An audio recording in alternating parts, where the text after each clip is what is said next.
Hello and welcome to another episode here at the Damage Report, where I came prepared. Where I'm alone in this gigantic building, which is as cold as the core of Antarctica. But today I'm wearing the We Press On hoodie, complete with thumb straps. So I might die, but I'll last a little bit longer this way. LA has discovered winter. Aida Rodriguez, how are you dealing with this new colder earth we live in? I'm doing fine. I'm actually, the possibility that Trump won't be trending every day for the next 4 years is what is giving me good feels. I can't tell you that. I know that sounds petty, but that's where I'm drawing my joy for now, because this year has been such a year. I mean, it feels like 10 years. We feel like we've just gone through an entire decade. Yeah. Listen, this is not even a political statement. Just getting to Twitter and seeing Donald Trump trending for the most ridiculous things every day because mainstream media loves to pump them up. It's just good to see other things trending, even if some of those things may not be the best things. Yeah. Well, we're very excited to have you on the show today. And what's interesting is that what you just said, Francesca, who's also a comedian, she said something sort of similar on Monday, but I had heard that all of you comedians wouldn't have anything to joke about after Donald Trump. So aren't you horrified that you'll have no material? No, because I was one of the people who made a decision not to talk about Donald Trump in my comedy because I knew that this would happen. And so I think about those people who have made careers out of talking about Donald Trump, and what are you gonna do now? I mean, not that he will ever stop giving you material as long as he's alive, and even after he's gone. But I just didn't want my stand-up I think people are exhausted no matter where they are politically and tired of hearing about him, because it was like the Kardashians at some point. They just kept putting the syrup on the pancake, and you're like, stop! Too much syrup in my politics. I get what you're saying there. Well, we've certainly got a lot that we're gonna be talking about, including, look, some stuff that's very serious, but also a few things that are, just for chuckles in these dark times. We'll have a little bit of that for you.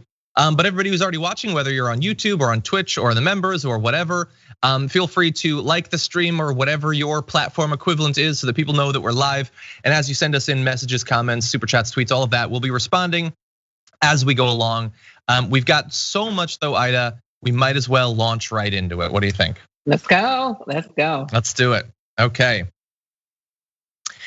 Yesterday was Veterans Day, and a friend of the show, Ken Klippenstein, amazing reporter for The Nation, he has a tradition that he likes to observe on every Veterans Day, and that is trolling and pranking right-wingers to get them to retweet things that they didn't take the second or two that would be required to Google it. So he succeeded in grand fashion today with this tweet. We're gonna walk you through how exactly this works. So what happens is he tweets to a bunch of right-wingers things like this: "Sir, my grandpa's a huge fan of yours. Here he is as a young Army lieutenant. If you could shout him out, it'd make his day." And you see there, well, let's move on to the next photo. And you're gonna see the photo of the supposed grandpa there. So one of the people he sent this to is Richard Grenell, former acting director of national intelligence. And I point out his full title because I want you to remember that intelligence is in the title there. Who tweets at him or DMs him, "What's his name?" To which Ken responds, Bill Calley, because the guy in the photo is William Calley, but you're gonna find out more about him in just a minute. Richard Grenell doesn't think another second about it, former head of national intelligence, and tweets out, "Thank you for your service, Bill Calley." Bill Calley, it turns out, is kind of important historically. He's an American war criminal, and he was court-martialed for the premeditated killings of 500 unarmed South Vietnamese civilians in the My Lai massacre of March 16th. But that would take a second for you to tweet out, or maybe someone involved in the national defense infrastructure of America. You might be familiar with some of our most notorious war criminals, but apparently that was too much to ask, Aida, and he just tweeted it out. What's funny is that shouldn't it be a requirement that if you are involved in government in some capacity that you have an extensive information base of history of your country? Like, I just think, I think you can learn more history in board games than you can from the American education system. But I do. That's where I get my history. We all know, violence. We all know, how to do damage. Where is the information? Where are you getting your information from? And why don't you know this? Yeah. Well, I mean, here's the thing. So this is a thing that Ken did, very funny. He got to own, this bad guy as he does, and they've done it before with like Jack Nicholson's character from whatever that movie was. They've gotten people to tweet that out, like ridiculous. But the thing is, because of this and this getting news coverage, this does a better job of getting people to recognize and learn a little bit about an American war criminal and this horrendous act that happened during the Vietnam War than almost anything else. I mean, this is like, he's trending. Bill Calley is trending more now than in literally years, including, by the way, on CNN. Watch this. Be a problem for not just now, but for later on too. Finally, before I let you go, there was a somewhat remarkable incident yesterday where the former acting director of national intelligence under this president, Rick Grinnell, was tricked into sending Veterans Day wishes to a convicted war criminal, William Calley, who was convicted, court-martialed for the murders of 500 unarmed Vietnamese in 1968. Your response to it was pointed, shall we say. Tell us your thoughts on that. Well, first of all, I got the same message, okay? And I read that and said, no, I know exactly what he was trying to do. And I said, no, it's wrong that Grinnell, did it. It's unbelievable that the director of national intelligence did it. It's, to me, unbelievable. But, it's par for the course, I'm afraid. Yeah. Well, General Hayden, thanks so much for joining us this morning. We always appreciate to hear from you. Well, thank you again. So Michael Hayden was owning that Rick Grinnell on Ken's part, but I love that they don't credit obviously Ken for doing this, but it was pretty funny. And can I throw one little added layer of fun for this? Is that obviously the main point of this story is that Ken has burned Rick Grinnell, but I love that in the news coverage of this story, Ken gets burned a little bit too. Take a look at this. This is from a Business Insider article about this incident. Klippenstein, who is most known for his time spent online and his proficiency in submitting FOIA requests to federal agencies, said in his tweet that his grandfather was a huge fan, blah, blah, blah.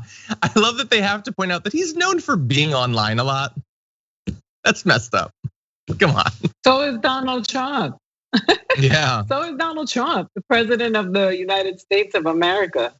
I mean, when I see stuff like this, I go back to our movie Idiocracy. I just feel like this is where we are now. Oh God, yeah. Penny Clips for president. He's got all the qualifications that Donald Trump has. Anyway, and he has the same moves. I've seen him dance. It's exactly like Trump dances. Donald Trump ostensibly still implying that he's a chance of becoming president if the Supreme Court overturns hundreds of thousands of votes, or some Republican state legislature decides to give the Electoral College votes to him, even though he didn't earn them. So that's the front-facing, public-facing strategy. Behind the scenes, though, and increasingly on Twitter, his future seems to be trending away from being president. He seems to be accepting it. Mostly, I'm saying this because the reporting implying that he sees a different future. And it looks a little bit like this, with him tweeting things like, Fox News daytime ratings have completely collapsed. Weekend daytime even worse. Very sad to watch this happen. But they forgot what made them successful. What got them there? They forgot the golden goose, which I guess is him. The biggest difference between the 2016 election and 2020 was Fox News. Okay, so we'll set aside that he calls himself the golden goose, which is just weird. But there he's attacking Fox News. And what's interesting is that I saw a tweet from Yashar Ali of the president going through the replies of a 4-day-old Greg Gutfeld tweet, and then just retweeting all of the people who replied to Greg Gutfeld in a way that slammed Fox. And we get this is just a small section of it. Here is what his timeline looked like. He just went through, to all the tweets attacking Fox and started retweeting all of them. And apparently there is a reason for this. Axios is reporting that Trump has told friends he wants to start a digital media company to defeat Fox News and undermine it, perhaps in part because they called Arizona against him. But anyway, Aida, so I don't know what you think about him starting this media company, but at least the silver lining, if he does do that, is if he's setting up to do that, he seems to accept, whether he'll admit it or not, that he's not going to be president soon. First of all, I'm confused because maybe it's some white thing I don't know about. Did he mean the goose that lays the golden eggs? I mean, what is the golden? What does the golden goose mean? I guess he means the same thing, but you're right. The way you said it is what I remember from the fairy tales or whatever. It is interesting to watch. I did a Francesca show the other day, and they likened this to a cult, and I said it's more like a sect because it's really big in numbers, right? But the interesting thing about Donald Trump is that he knows that his followers are not about the facts or truth, and so he's trying to establish his fan base so that he can take them and keep capitalizing on them because he's made so much money off of them thus far. I mean, we have a president that sells merchandise, not a book, but merch, like comedians sell merch, magicians sell merch, clowns sell merch. The president of the United States sells merch. So because he knows that nobody insults his base like he does, he insults their intelligence constantly. He is making a plan for the future because Fox News had to call it. They just can't keep exhausting their viewers with this nonsensical stuff. Even they gave up and were like, all right, the gig is up. We made enough money off of this. We got a lot. Now we got to figure out how we're going to do what we got to proceed forward with what's at hand. And they know that Donald Trump is over. I think he's exhausted everybody, even the people who followed him. So yeah. Him, Tommy Lahren, Candace Owens, all of them, they should all just move to Mississippi. Mississippi should succeed. And they should just have their own banana republic there. And they can just go back and forth with their truths.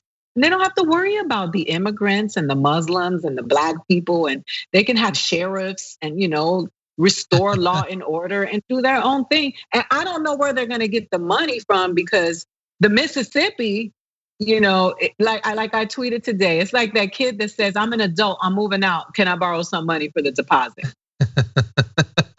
Yeah. If they do that, please take the QAnon people with you. I don't want to have to deal with that going forward. That's one of the things I'm most worried about in the future. But yeah, you're totally right. The thing is, his group doesn't seem to care that they're being grifted. They want people on TV telling them that they're right, and that's what he's going to give them. A source says he plans to wreck Fox, no doubt about it. And I want you to think about how petty this is.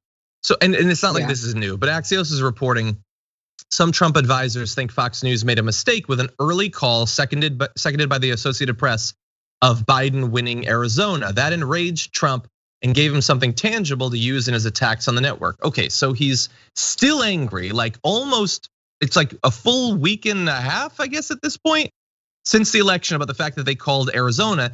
Here's the thing, Biden did win Arizona. And even if he hadn't, he doesn't need Arizona to win. He doesn't need Pennsylvania to win. He could afford to lose Michigan. He could lose so much and still win.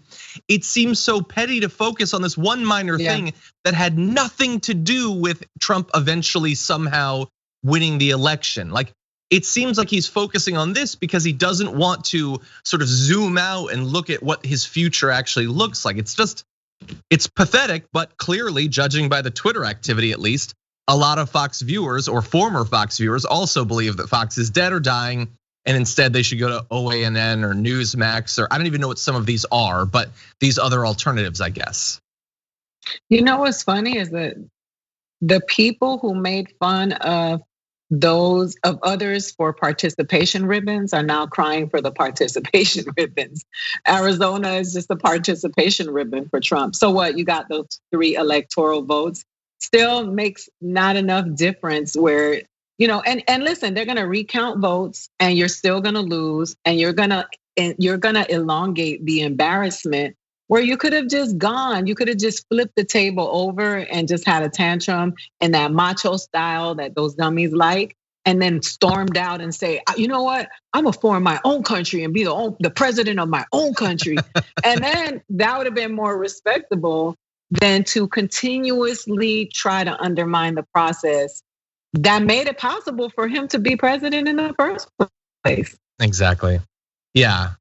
Well, and I think it's really the worst of both worlds, because you're right. They could have done that sort of macho thing or whatever, but what they're doing is the whining, but all the while pretending that it's macho.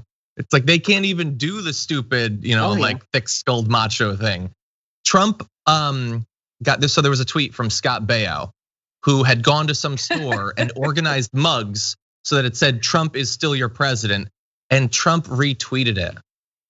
That's the saddest thing, man. That's not even like a participation ribbon. At least you have the ribbon. Those mugs got rearranged. You don't even have that anymore, buddy. That is so sad. Anyway. So Scott Baio came for me on Twitter with a whole army of, with a Confederacy of Dunces. And it was really funny because he came for me because he tweeted that Obama was a Muslim, and I responded, and then he flipped it and made it about the Second Amendment. And I never tweeted anything about guns. And he was like, people like you want to take our guns away. And then I had all these gun people coming for me. I had to block like 200 people. But I did get to tweet him when Gary Marshall died. I said, "Look what you did, Chachi." And he was serious. That is funny. Yeah, you hadn't said anything about guns. What, like, no. Yeah, I think a lot of these guns should be taken away. But I also acknowledge that very few Democratic politicians are actively trying to do that. Like, how do they just go year after year after year after year saying that they're gonna take your guns, they're gonna take your guns? When did they do it? How many guns did Obama take? Honestly, like, it's just pathetic. I know that you have a hobby and you want to be a victim, but like, I don't constantly say like they're coming for my magic cards, they're gonna take them away, I'm the victim. No, you can have your guns. We live in a crazy gun-loving country. You can have an entire arsenal in your basement. Just go do it and shut up about it for a little bit. Anyway, I'm done with Trump. Let's move on to other stuff. I don't even want to think. It's just so sad, and hopefully he'll be out of the public awareness, at least for the most part, soon. But we probably won't even have that. We need to talk about a relatively new show called the Republic, or UNFTR. As a Young Turks fan, you already know that the government, the media, and corporations are constantly peddling lies that serve the interests of the rich and powerful. But now there's a podcast dedicated to unraveling those lies, debunking the conventional wisdom. In each episode of the Republic, or UNFTR, the host delves into a different historical episode or topic that's generally misunderstood or purposely obfuscated by the so-called powers that be. Featuring in-depth research, razor-sharp commentary, and just the right amount of vulgarity, the UNFTR podcast takes a sledgehammer to what you thought you knew about some of the nation's most sacred historical cows. But don't just take my word for it. The New York Times described UNFTR as consistently compelling and educational, aiming to challenge conventional wisdom and upend the historical narratives that were taught in school. For as the great philosopher Yoda once put it, "You must unlearn what you have learned." And that's true whether you're in Jedi training or you're uprooting and exposing all the propaganda and disinformation you've been fed over the course of your lifetime. So search for UNFTR in your podcast app today and get ready to get informed, angered, and entertained all at the same time.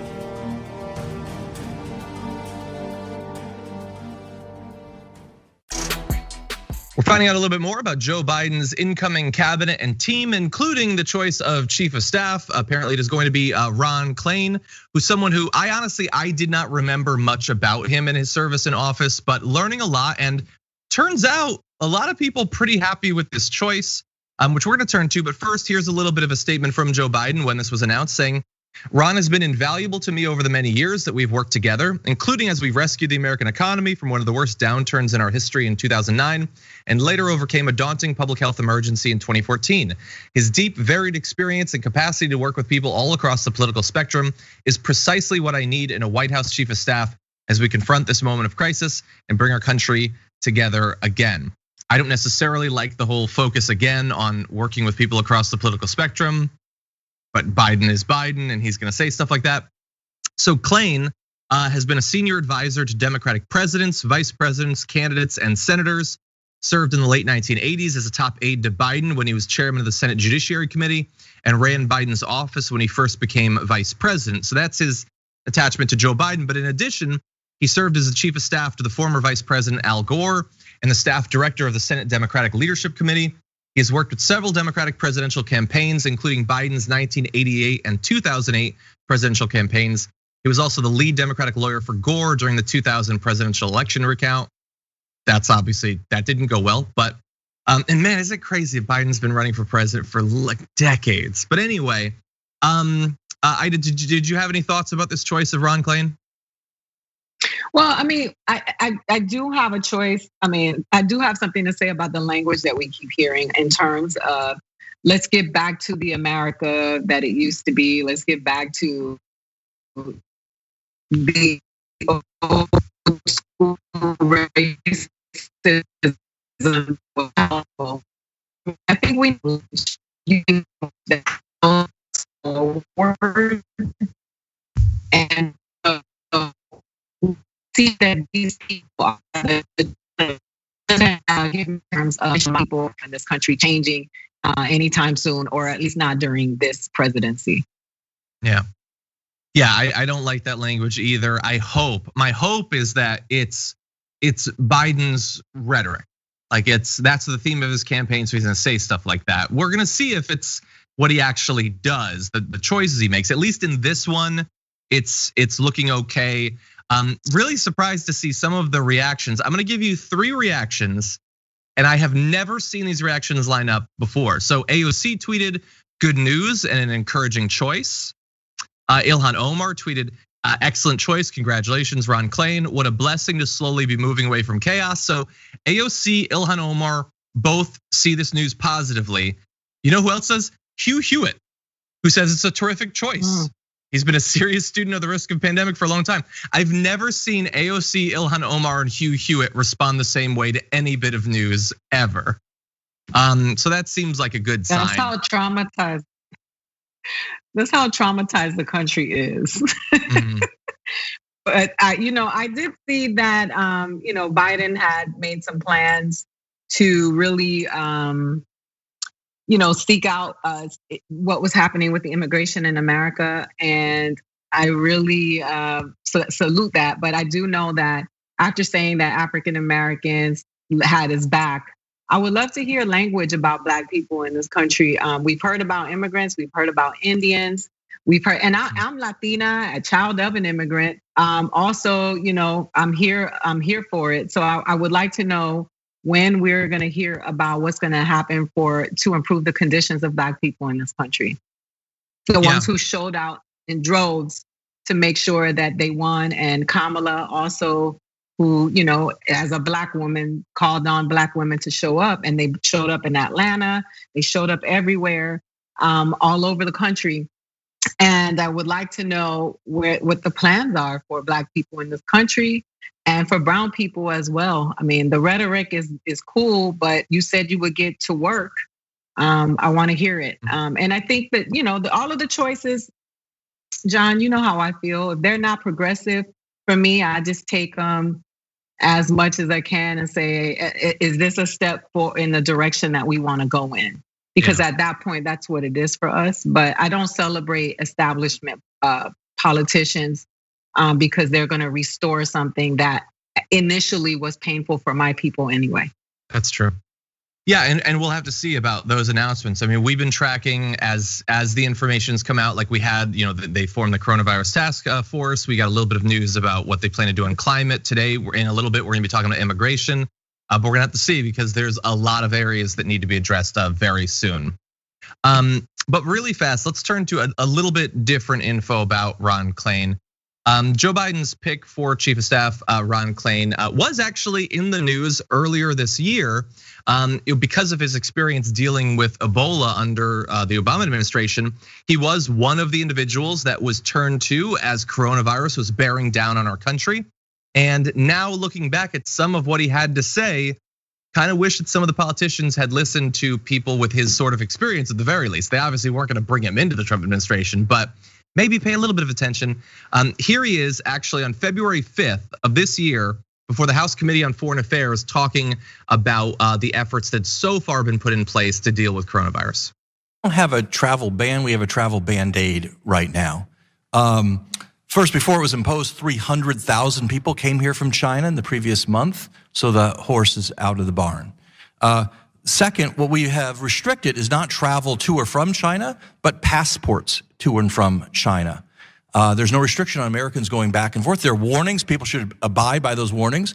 But today, 30 planes will land in Los Angeles that either originated in Beijing or came here on one stops. 30 in San Francisco, 25 in New York City, okay? So unless we think that the color of the passport someone carries is a meaningful public health restriction, we have not placed a meaningful public health restriction. And then to get to your question, exempt from the president's travel restriction, of course, is the import of goods from China and, of course, the people who fly the planes and drive the boats that bring those goods from China. We couldn't ban that activity. We vitally need that. 90% of the antibiotics in this country come from China. All kinds of vital medical supplies. Dr. Nuzzo mentioned the PPE we will use to treat people. So travel bans, even putting aside Dr. Nuzzo's concern, that's not what we're imposing. That's not what exists. What we should be focused on is monitoring the people who are here, who have been in China in the past 14 days. That is complicated, that is hard. We built a path-breaking system to do that in the Ebola response. This is much larger and more complicated, and I don't think we've heard answers. I hope Congress will get them, but what the administration is doing on that, which really should be our public health priority. Yeah. And so Aida, at the time that was Trump's apparent one thing that he was willing to do was shut down some travel between China and the US, even though and this was February 5th. This isn't looking back and saying that wasn't enough. This was Ron Klain at the time saying this isn't even what he says it is. People are already in the US who have it. You can't just ignore those people, let them go about their business because we know how that is going to turn out. And indeed it actually did. Yeah, and that there is a place that lives in politicians, whether they're getting checks from corporations or not, where you can see that there's a sense of accountability and some moral base, right? Where you can see that they want to do a job. And so that is, I think, what is faith building in terms of this, because he along with many people were saying this at the beginning of this pandemic. It was Donald Trump and his groupies that were denying, and when I say groupies, I'm talking about media, I'm talking about fellow politicians, people in his administration. They were all singing the same song. And now here we are, almost 250,000 people gone that are people that belong to people. I hate when they put the word only in front of it. And there were people like this saying we have to be logical and reasonable when we talk about this pandemic. And our president, who has such a low EQ, is incapable of doing that. And here we are. So I appreciate it because I read about him and I know that he was also someone who was very effective in helping with the Ebola crisis in this country. And so it's also good to know that he's been there before, and even though this is bigger, but it's just, you hear these voices, and these voices were out here and they were drowned out by Donald Trump's foolishness, and the mainstream media kept giving them play, and we didn't hear the voices that we needed to hear to save lives. I agree. And look, obviously, he's not going to be in charge of the response to COVID. He's going to be the chief of staff, but he obviously was very important during that time. And there's no way that the chief of staff isn't going to be working with that team and making sure that Biden is up to date with everything they're doing. So we only have a few staffing announcements made. Him being chosen, especially in this time with the challenges that we are facing with COVID, I think is a very good sign. Not to say that Klain is gonna like push for Biden to be super progressive or anything like that, but we do have to stop 1,500 plus people dying every single day. Every day around 4:30, I wait to see refreshing the COVID tracking project's daily sort of roundup of how bad COVID has gotten. And the report for yesterday is apocalyptic. It makes the past days that we considered horrible look like fairy tales now. States reported 1.4 million new tests, which is good, but we were supposed to be at like 3 million tests back like 6 months ago. So 144,000 cases, an all-time high. Now, really fast, I know that there are other sources that put it even higher. Johns Hopkins, I think, has. I go with COVID just because they have their methodology. It might not be quite right, but at least it's consistent with past days, so we can see the growth. You have over 65,000 people hospitalized. You have, let's see, 1,421 deaths, the most deaths for several months now, pushing the 7-day average back above 1,000. 144,000 cases, 60 was considered horrifying back when that happened, and now that's nothing. And Aida, I know that we just had the election and we're worried about a coup. I know there's lots of things going on, but I don't feel like we're acting as if things are twice as bad as they were a couple months ago. No, because the news cycle, the way that this works, and that is why it is important for people to turn to places like this so that they can get information about what's really happening in the country, because the mainstream media is going with what's the hot topic of the Whoopi Goldberg's take on something than it is that human beings are dying. But it's just a friendly reminder of this country's toxic capitalism, because the majority of the people who are dying are Black and brown essential workers in lower socioeconomic communities, that America doesn't value them the way that they value everybody else. Because we kept hearing about all of the people from Ben Carson was the last one who was part of these COVID rallies that Donald Trump kept having. And they cared about those people because those people matter, because they're part of the elite group. And at the end of the day, elitists care about elitists. And it doesn't matter what side of the political aisle they are. Money sticks with money. But we are sitting here watching in real time people who are lacking resources that are showing up for us, even in this pandemic, losing their lives. And we don't talk about it. And it's getting worse, and it's gonna be horrible in the colder months. They said this in February, they said it in March, they said it in April, and no one was listening. And now here we are again after these major, look at it in Indiana, they had all of this, they resumed business, and now they have to shut down in the areas where people are. And mind you, those are also poor white people who are dying. Because I have to remind white people that are sometimes jumping on these bandwagons is that you are poor. And when you are poor, you matter to them just as much as people of color and people in marginalized groups. And now they're suffering, and they're still waiting on this magic school bus to come. And I say school bus, the short one, to come rescue them. Yeah, and no help is coming. I mean, when you look at the White House, Trump isn't doing his job anymore. Not specifically just not doing COVID. Oh, wait a minute. Can I just say this? I'm sorry to cut you off. And I know I'm being obnoxious, but this has been on my soul for the last couple of days. Donald Trump tweeted about numbers. Every single time he tweeted about numbers that had to do with election numbers and not casualties of coronavirus in this country. That should let you know that he doesn't care about the people in this country. He cares about power. Look at his Twitter feed. He's bigging up the Virginia governor, Big John, Big Jeb, whatever his name, Boss Hog, whatever y'all want to call him. He's bigging up these people. And people are dying in real time. He is not acknowledging the deaths, the unemployment, the homelessness, the evictions. All he keeps talking about is this election and how the media has turned on him. That should let you know how much he cares about the people of the country. Exactly. Yeah, he's tweeted more, today about Fox ratings than about the fact that we're experiencing skyrocketing cases. Mike Pence, who remember is like sort of in charge of the COVID thing, as the numbers were going up over the past few days, he announced that he was going on vacation. Now that vacation has been canceled, but not because of this. It's because he needs to be involved in the fight to, overthrow the outcome of the election. So they're done. Trump hasn't been to one of these COVID meetings in literally months. I don't know if anything is being done right now. Like if we could go through the White House, check in every meeting room, would anyone be talking about COVID?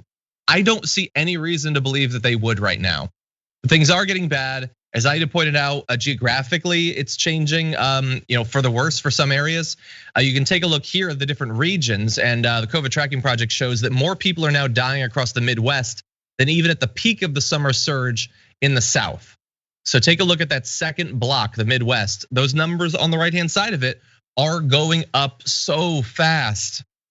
And you can see regional cases per 1 million people. If we go to this next one, you're gonna see the Midwest is just being devastated. Now, all of the regions are going up, including the West here. California's experienced a lot of cases. It's going up everywhere, but those are not the same curves. The Midwest is skyrocketing, and they're not doing anything. They're not wearing masks, they're not socially distancing. They're trying to pretend that it's not happening is not going to save your life. That is clear. And the 1,400 today, God only knows in a week what that number is gonna be. If we're 144,000 cases today, what is that dark winter that's being predicted going to look like? When we see these numbers, remember the last time, the second wave of the first wave, the numbers started going up, and what happened? People talked about it a lot. They started changing their behavior. I don't see that happening this time. And it still got bad the last time. If we don't change our behavior, God only knows how many millions of people, how many people are going to end up getting this, just by inauguration, let alone by the time we're done with this thing.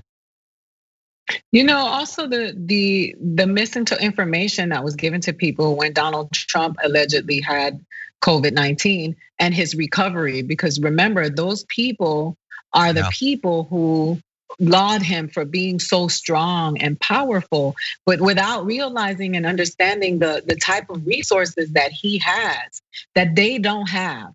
So I'm no psychologist, but this mass hysteria that's upon us in this country with people who don't believe that it's real. I know people who've recovered from COVID who are still dealing with the after effect and the issues that come with having COVID. It's not a walk in the park for everybody, and everyone who's had it did not have pre-existing conditions. And I know it feels like basic to have to repeat this, but the truth is these conservative media outlets have been picking up stuff with me because I feel like I'm their latest target. If they could just quote me on anything, I would really hope that it would be this, that COVID is real, people are dying, and that it is not something you just get over because you're strong and you can move cattle. Like, we really have to really understand that they don't know genetically how it affects you. And it could be different for everyone, and people are still dying. And so they are deluded by this because he allegedly had it and kicked it, and everybody around him kicked it. And then those who like Herman Cain, who died, they don't even acknowledge. So it's really part of their whole the marketing scheme that they have. Yeah, and the election night party that he had is looking like it was another super spreader thing. So many of the aides and Mark Meadows got it, and this morning, Corey Lewandowski apparently has it too. And as you pointed out, Ben Carson has it. So this is what happens when you don't take any precautions. You spread it. The difference, though, and this is to the point that you've been making throughout the show, is when they get it, they get secret monkey medicine and they'll be fine. They've got a team of doctors watching them every second of every day, making sure that they're gonna be okay. None of the people going to the rallies are gonna get that. There's no helicopter waiting for them. There's no special serums or antibodies or anything like that. The people that are dying are regular people. They're not the economic elites that are dying. Really fast, I want to show one clip just as an. I think this is a great description of how bad things have gotten. I want you to take a look at this video of Sanjay Gupta talking about the current state of the pandemic. I mean, that's what we're seeing here. And I think the idea that so many of these deaths that are happening in the United States are preventable just adds to that idea that this is a true humanitarian crisis. The Doctors Without Borders have come to the United States to do their work. They go to the hottest spots in the world. They look at the earth and say, where are we needed? Well, they're needed here in the United States right now. So I know it's tough to hear. I've already gotten a lot of emails and social about the fact that I call this a humanitarian disaster, but I stand by it. It is. And hopefully it inspires people to do something about it. Yeah, Doctors Without Borders is coming here to try to help us because they realize that our government doesn't give a damn what happens. They barely were pretending to care about the pandemic before the election. Now that we're through the election, they don't care at all. The mask is off. I guess that's quite appropriate. Yeah, so we're just left to whatever happens.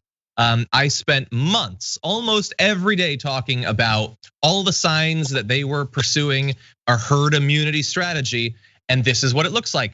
We're weeks into it now of just rampant spread around the country, as many people getting sick as is necessary, lots of people dying. And the idea is that hopefully someday everyone will have had it. And I guess then we're gonna be safe, even though that hasn't actually been established medically. It's a disaster, and it's a disaster that's playing out in real time. Yeah, they keep with the whole herd immunity thing. It's like everyone is a doctor who has a Twitter account, who has a Facebook account. Everybody has these theories. But how I would love for these theories to be correct, because I'd rather people live than to be right in an argument all day. And I think that's the difference between us and a lot of these people. I hope I'm wrong. I don't want to see people die. I don't want to see people continue to die. But I mean, they continue to feed these people this. I'm in Florida right now. I'm afraid to leave home because I know that there are people walking around. They're not wearing their masks. And listen, I've talked to enough doctors. I'm a conspiracy theorist myself. I have my own theories. So I've talked to enough doctors, nurses who are friends of mine who have assured me they're not getting any bonus checks because they declare that people have COVID. Yep. They have to wear their masks because they can't compromise their families. And they really have said that the masks do make a difference, And so it's just sad to see so many people, compromising their well-being because they are fanatics of someone who doesn't even care about them. Yeah, doesn't care if they live or die. Here is some of what Joe Biden apparently plans to do on immigration once he is sworn in. After he's sworn in, his administration will move to fully restore an Obama-era program that shields 640,000 undocumented immigrants who were brought to the US as children from deportation, halting Mr. Trump's unsuccessful efforts thus far to end it. That's according to people familiar with the plans talking to CBS News. The incoming administration also intends to rescind Mr. Trump's travel and immigration restrictions on 13 mostly African or predominantly Muslim countries. So right there you have protections for the Dreamers, the end to the Muslim ban. You also have them looking to implement a 100-day freeze on deportations while his administration issues guidance narrowing who can be arrested by immigration agents. Obama-era memos that prioritize the deportation of immigrants with criminal convictions, recent border crossers, and those who enter the country illegally more than once were scrapped back in 2017 by Mr. Trump so that no unauthorized immigrant would be exempted from being arrested and removed from the country. So we'll have more in just a moment, but so far they have a freeze on deportations while the policy is looked at, and God only knows what they'll end up with. But you also have the end of the Muslim ban and protections from Dreamers. Those are some pretty high profile changes, at least right there, Aida. Yeah, you know what? And let's not look at this as a humanitarian act. Anyone who understands the economics of America knows that a lot of undocumented people keep this economy healthy and do a lot of jobs here for the little bit of money that a lot of people won't do. And as I always remind people, even there in the great state of California, when the farmers for Trump participated in those immigration raids, and then later were begging people because they didn't have food because there was nobody there to mine those crops. It is that we undermine the value of what immigrants, contribute to this country and its economy. And the people who built this country, the Black slaves who built this country and built it from the ground up. And then now you look at these immigrants who are doing all of these jobs that a lot of people don't want to do. And Joe Biden is just sharp to that. Why would you get rid of DACA? Those are future doctors, future lawyers, future people that have come here with a motivation to excel, because the countries that they come from are so devastated by all of the damage that we've done to them. So when we sit here and we talk about him doing this, it's a smart move for him to make. And, in some ways trying to correct some of the wrongs of the Obama administration that he participated in and some of the stuff that they did, because we can't be honest if we're just gonna blame all of it on Donald Trump and his administration. Yeah, totally. And while all of this looks good and we're gonna do some more, this is not an area where we can afford to not watch Biden and his administration virtually every day, because we know what happened under Obama. Yep. So these are good signs, and I'll give you some more in a sec, but we do have to be vigilant. So a source says that new guidance would be designed to curb so-called collateral arrests, which are apprehensions of immigrants who are not the target of US ICE operations, but are nevertheless taken into custody because they're in the country without legal status. Biden is also going to discontinue the Trump administration's policy of requiring non-Mexican migrants to wait in Mexico for the duration of their US asylum cases, which can stretch for a very long period of time and lead to a lot of victimization of those refugees. You also have, the ending of 3 bilateral agreements that Trump has with Guatemala, El Salvador, and Honduras that allows the US to send rejected asylum seekers directly there, which in many of these cases, people are looking for asylum because they're worried about being murdered. And so when you send them back to their home countries, many of them get murdered. So thankfully there will be less of that. There are other changes as well. We're a bit late in the show, so I will simply say that there's some great write-up.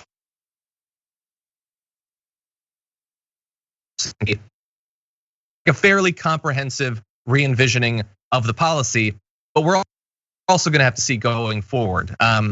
Democrats tend to be a little bit better on this stuff than Republicans, but the militarization of the border, that has been happening under both sides for literally decades. The deportations have been going up under both sides for literally decades. And so all of that is something that you have to bear in mind, even if we're lucky enough to get all of these changes made in the beginning months of the Biden administration.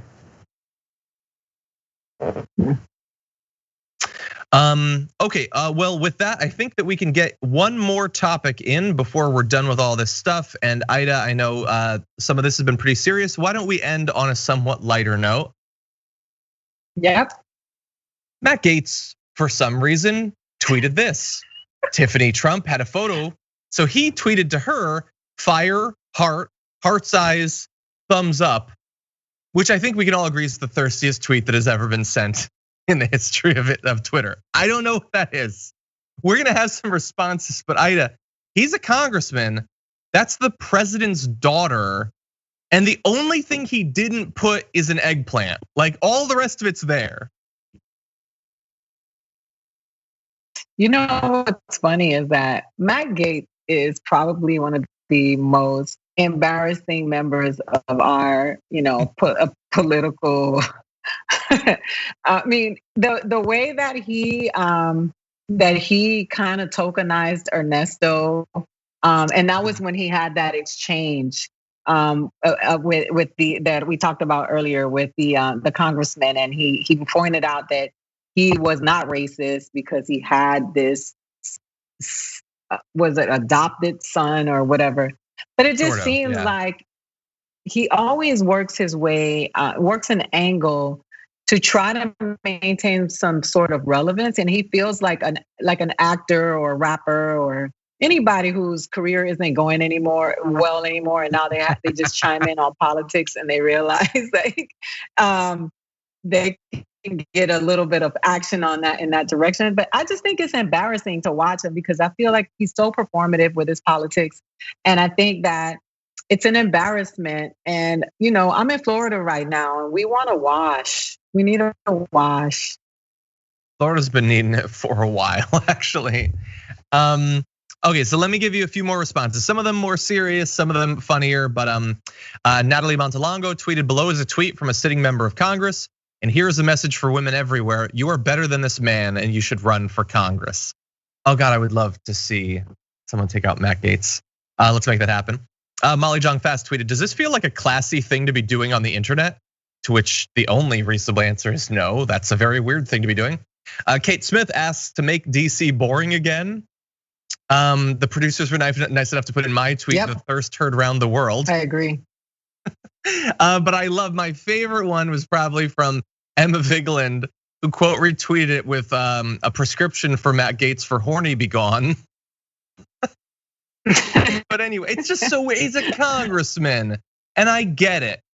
Like, you're supposed to pretend that the Trumps are the best and at everything in every way, and I guess like doing this thing with her is a way of making Trump like you better.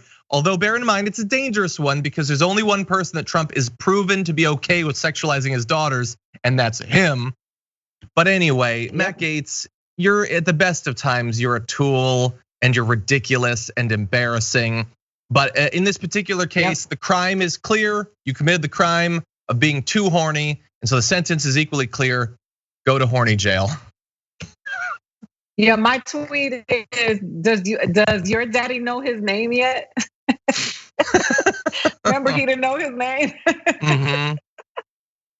God, American politics is a joke, Aida. How do you as a comedian joke about something as inherently ridiculous as this? It's already, the punchline is the setup. Yeah, you don't. And that's why I stepped away from it, because that's the thing that Donald Trump has semi-normalized in this country, is a behavior that is supposedly emboldened and direct and in your face.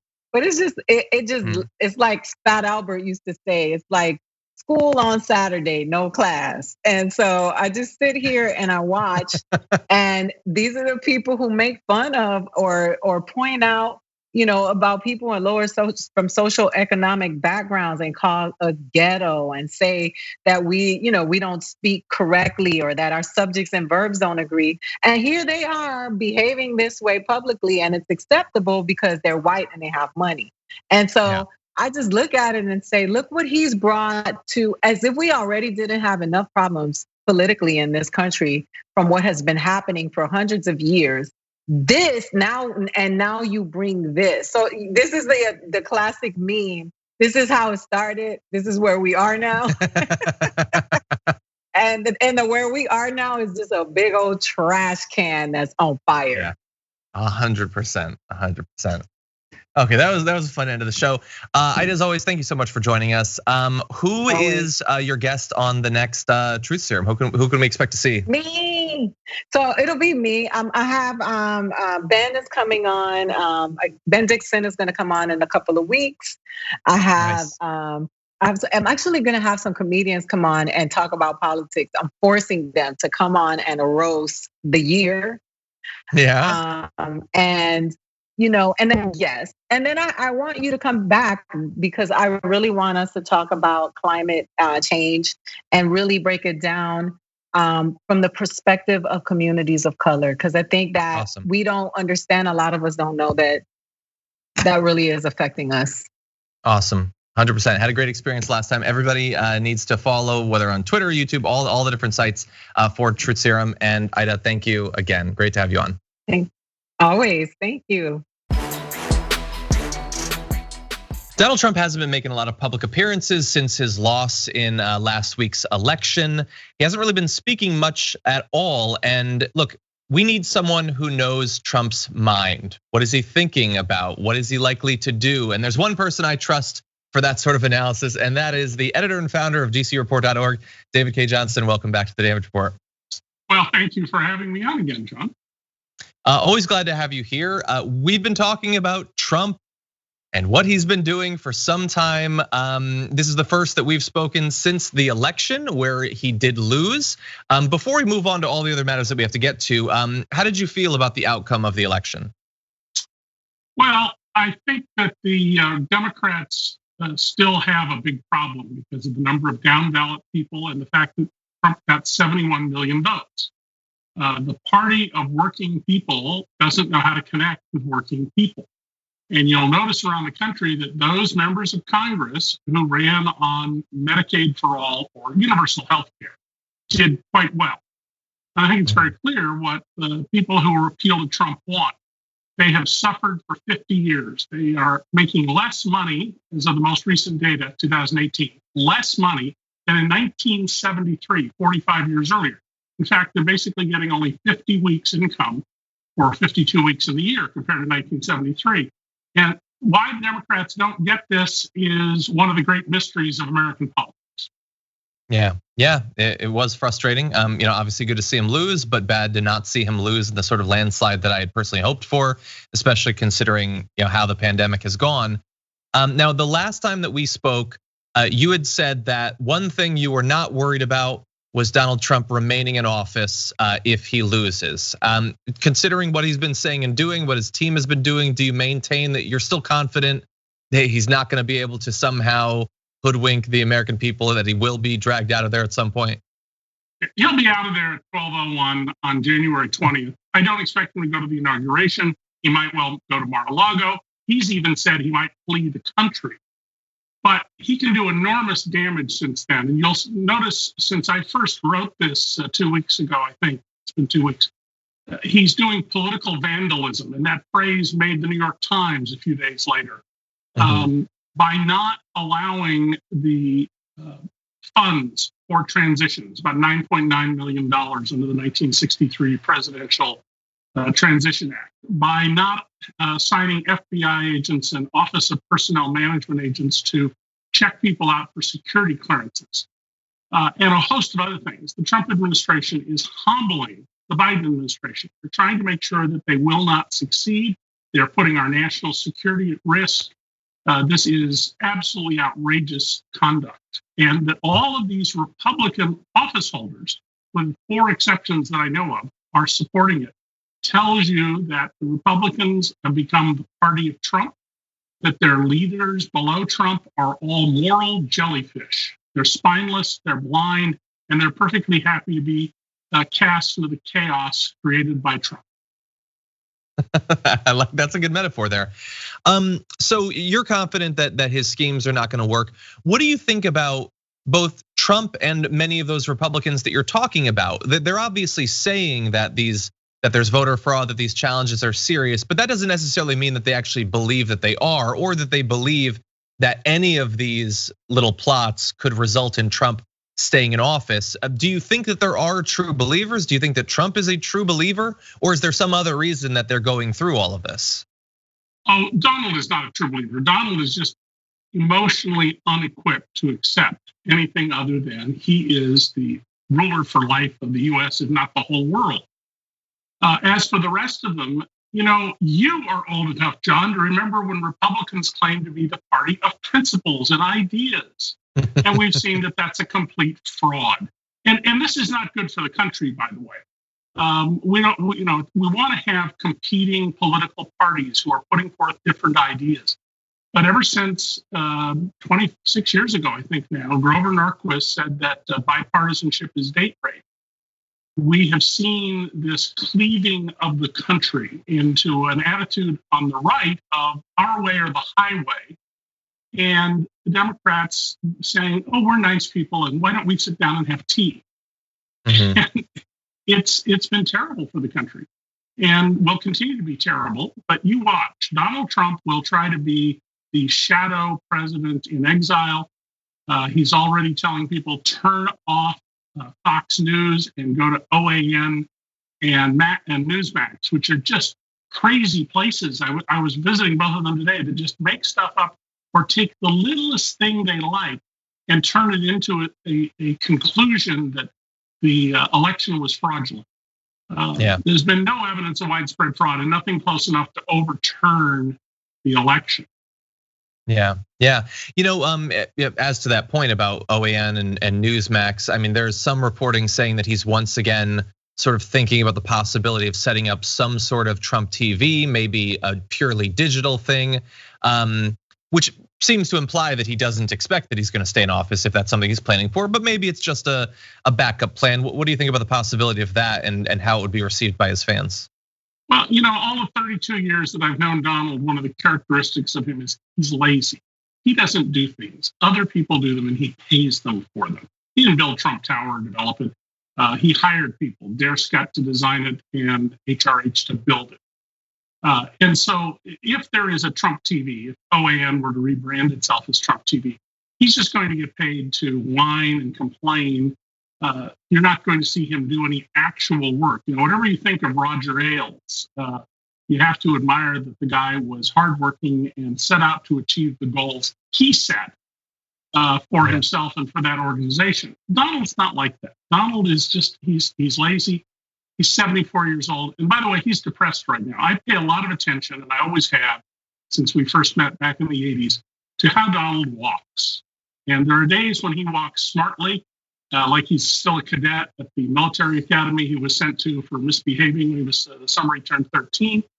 And there are days when he lumbers like a deeply depressed man. If you look at the video of him laying the wreath on the 11th, you will see a man who is forcing himself to walk.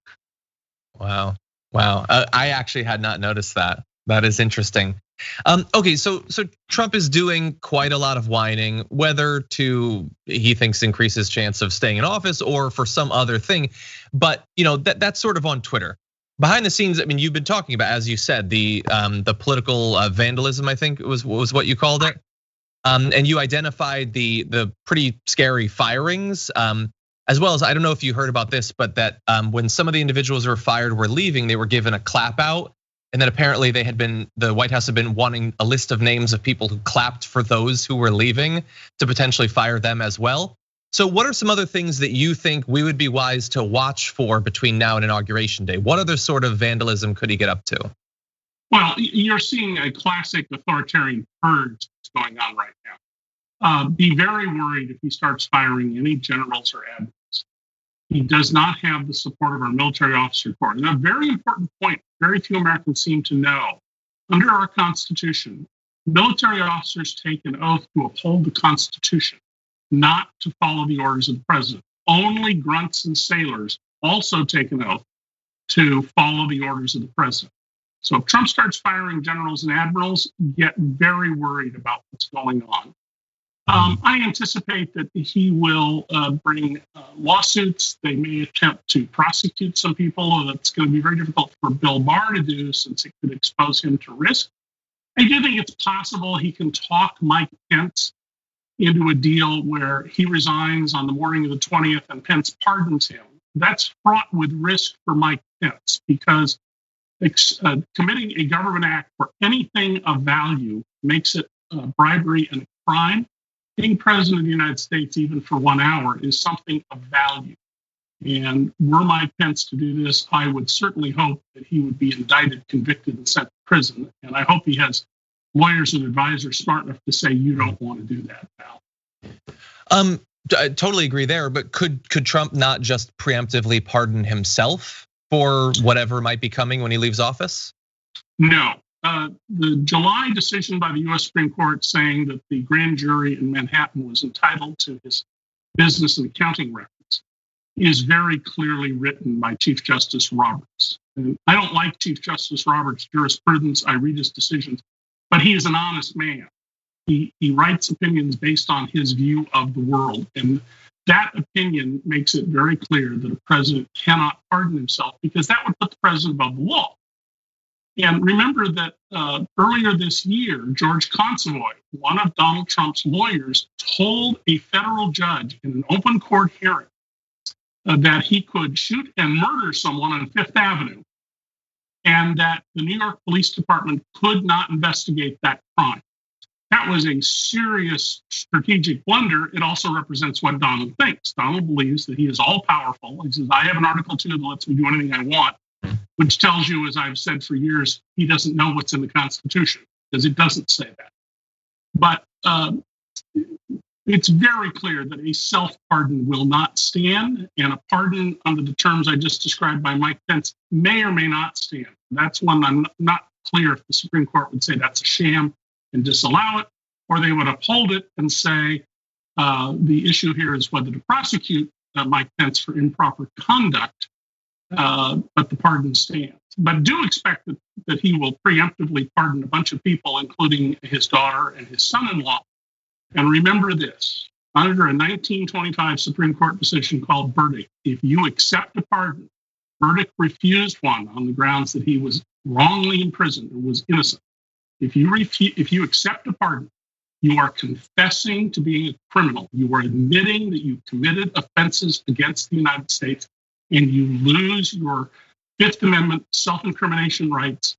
So if they're pardoned, I think it'd be very interesting when we have an investigation into what role did Jared Kushner play in the murder of Kamal Khashoggi of the Washington Post and in the rounding up of rich Saudis to collect taxes from them by MBS, his friend, the de facto ruler of Saudi Arabia.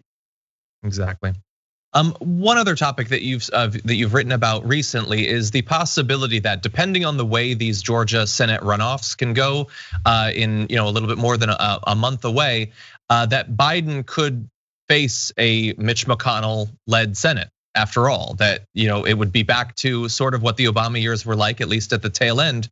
What do you think about the prospects for Biden getting much done if Mitch McConnell has the Republican majority he wants? It's going to be very difficult. 12 years ago, Mitch McConnell made clear that his intention was to prevent Obama from being a successful president. McConnell's not going to do anything, however, that will harm the Republican Party. So he can't say no to all coronavirus relief. What he'll do is try to severely limit the relief that goes to the people who really need it and funnel as much money as he can to people who don't need it. We've written a DC report about the enormous amount of cash the big companies have on hand right now, in good part because of coronavirus relief, while small businesses are folding left and right. So there'll be a great effort to hobble. One of the things McConnell could do with a majority is just refuse to confirm people, roughly 1,000 appointees, to their positions in the government. Now, he's not going to refuse to approve everybody. That would damage the Republicans. But refusing to approve a lot of people in specific jobs would hobble the administration. And that's not good for the country either. So I think we should be very worried that what's happened with the Republican Party here is they've gone from being a party steering us away from the New Deal since Reagan into a party of vandalism and destruction of our government, along with their long-term goals of enhancing corporate power and minimizing the ability of ordinary people to get redress for their grievances, which is a right they have under the First Amendment to our Constitution. Well, and let me ask you about one aspect of those blocking, people who are nominated. Under Obama, it was very difficult to get any judge, obviously Supreme Court, but even not Supreme Court justices, regular judges to be confirmed. Is there any reason to believe that if Breyer retires in a year, that there's any chance that Biden is going to be able to get a Supreme Court justice? Well, that's one where I'm going to take the cop out and we'll have to see. The person who's talked about retiring is Clarence Thomas, a man who never should have been appointed to the Supreme Court. I'm sure he'd make a fine traffic court judge somewhere. But both Breyer and Clarence Thomas are likely candidates for retirement.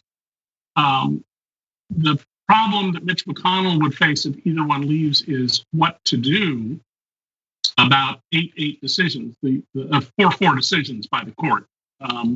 What to do if anybody moves away from the majority that the conservatives expect. And I don't expect Mitch McConnell to do anything other than try to make sure that only right-wing judges, whether qualified or not, serve on the bench. You know that 10% of all the sitting federal judges, Article 3 judges, are Trump appointees, every 10th one. Many of them were never vetted, that is, their backgrounds investigated. And I'm sure over time we're going to find that a number of them are just awful judges who are there, like Antonin Scalia was in the last half of his term on the years on the Supreme Court, to fulfill their bigoted view of the world rather than engage in serious legal thought. as long as a judge is honest, we should be satisfied with their performance. But we've seen again and again the Republicans put forth people who are not honest about who they are, their jurisprudence. And we've had some people who have just awful, awful views of the world. Neil Gorsuch, for example, who I think is basically an honest guy, wrote in a minority opinion when he was a federal appellate judge about a truck driver who was freezing to death. The only reason he didn't freeze to death was a phone call woke him up in his truck in 14 below zero weather. And his air brakes were frozen, so he disconnected his load and, almost out of fuel, got himself to a diner where he warmed up and didn't die. And Judge Gorsuch said the company properly fired him for abandoning his load. He took the position that you should die or be fired. That is immoral. There is no other way to describe his arguing the strict reading of the law. And by the way, I don't read the statute as he does, but I see how he did that. But to read a law that says die or be fired, you shouldn't be a judge anywhere if you say that. Yeah, I agree. But you might have come up with a good tagline for the Republican Party going forward. In any event, appreciate you taking the time, David, to join us. Always glad to hear your perspective on politics and hope that going forward, we can keep up the conversation. Thanks again. Certainly, and thank you, John.